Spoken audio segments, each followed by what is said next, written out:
मेरे भाइयों और बहनों, प्रतिदिन यीशु मसीह पहाड़ों पे जाके खुदावंत के साथ एक हो जाता था संगति में, और वहीं पर उसे वह अनुग्रह मिलता था। उस अनुग्रह को पाके जब वो पृथ्वी पे चलता था तो बहुत सारी बातें उसे टच नहीं कर पाती थी, क्योंकि हृदय अनुग्रह से भरा हुआ था। इसीलिए यहाँ पर लिखा गया है, जो मैंने इब्रानियों में से आपको पढ़वाया, आओ हम अनुग्रह के सिंहासन के समीप चलें ताकि हम पर दया हो और हम वह अनुग्रह पाएं जो सहायता, जो आवश्यकता के समय हमारी सहायता करता है। आप जानते हो कौन सा समय है आवश्यकता का? आपने वचन सुना, 3 दिन आपने अपने आप को अच्छे से अपने आप को मेंटेन रखा, लेकिन चौथे दिन जब आपके ऊपर टेम्पटेशन आया, आप गिरने वाले थे, ये वो टाइम है जब आपको ग्रेस चाहिए। और ये अनुग्रह जानते हैं किनको मिलता है? ये मत सोचिएगा कि सिर्फ आप धन्यवाद यीशु बोलोगे या तो आप बस 2 मिनट प्रेयर में बैठ के चले आओगे और आपके लिए सब कुछ अवेलेबल हो जाएगा। मेरे भाइयों और बहनों, ये एक रॉन्ग टीचिंग है कि सब ऑटोमेटिकली होता है। यहाँ एक वर्ड लिखा गया है, आओ। आपको स्टेप लेना है। याद रखिए, आपको परमेश्वर के करीब जाना है, वहीं पर आपको अनुग्रह मिलेगा जो आपके मन, आपकी आंखें, आपकी जुबान, आपकी होल बीइंग को वो कंट्रोल करेगा।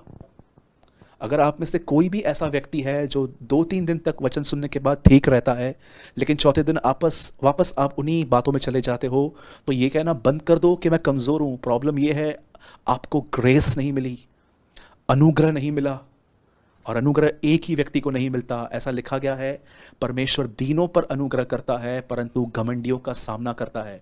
आप जानते हो परमेश्वर किसी का सामना कैसे करता है? सिंपल, वो एक व्यक्ति के ऊपर से ग्रेस उठा ले जाता है। जरा आप सोचिए, क्या आपका जीवन भी कहीं ऐसा तो नहीं है कि आप कोई भी वर्ड सुनने के बाद कुछ दिन तक आप ठीक रहते हो, लेकिन अगेन यू फॉल, वापस आप गिर रहे हो? मैं आपको बताना चाहता हूँ, you need a grace of God. और परमेश्वर का अनुग्रह उन्हें मिलता है जो परमेश्वर के सामने जानते जाते हैं और परमेश्वर के सामने अपनी हर चीज़ों का लेखा देते हैं कि प्रभु मुझे माफ़ कर, प्रभु मैं दिखाता हूँ मैं स्ट्रांग हूँ, मेरी विश्वासियों के बीच में बहुत टेस्टमनी अच्छी है, लेकिन प्रभु मैं ऐसा नहीं हूँ।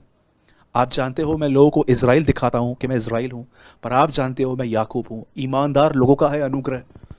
और याद रखिए, कुछ चीज़ें बाइबल के अंदर एवरी डे करनी है आपको। जैसे लिखा गया है, परमेश्वर का अनुग्रह, परमेश्वर की दया प्रतिदिन नई होती है। एक वचन में लिखा गया है, आज की रोटी हमें दे। वैसे ही आपको परमेश्वर का अनुग्रह प्रतिदिन प्रभु से मांगना है।